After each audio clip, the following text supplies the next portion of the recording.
قرآن کریم سیدنا عیسیٰ علیہ السلام کی معجزات بیان کرتا ہے۔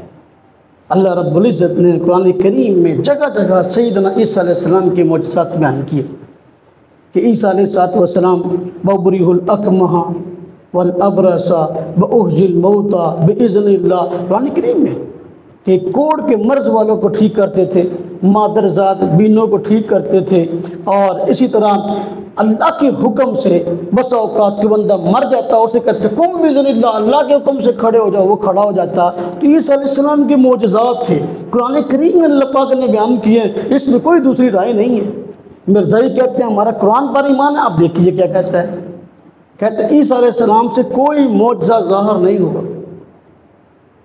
قرآن معجزات کو بیان کرتا ہے، جبکہ یہ عیسیٰ علیہ السلام کی مخالفت میں اتنا بڑھ گیا، کہتا ہے کوئی معجزہ ظاہر نہیں ہوا۔ چنانچہ یہ اس کی کتاب ہے انجام آتھم، تو اس کے حاشیہ صفحہ 6 میں کہتا ہے، روحانی خزان میں یہ کتاب موجود جلد 11 میں صفحہ 290، کہتا ہے عیسائیوں نے بہت سے آپ کے معجزات لکھے ہیں، مگر حق بات یہ ہے کہ آپ سے کوئی معجزہ ظاہر نہیں ہوا۔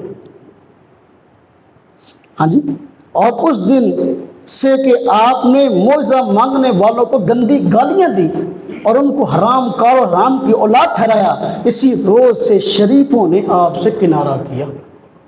اب دیکھیں یہ سیدنا عیسیٰ علیہ السلام کی کردار کشی کیوں کی جا رہی ہے کہ لوگ جو حضرت عیسیٰ علیہ السلام کے آنے کے منتظر ہیں وہ انتظار چھوڑ دے، مرزا غلام احمد قادیانی کو عیسیٰ مان لیں کہ وہ عیسیٰ نعوذ باللہ تو اچھے کردار کے مالک نہیں تھے، مرزا غلام احمد قادیانی بڑے اچھے کردار کا بندہ تھا۔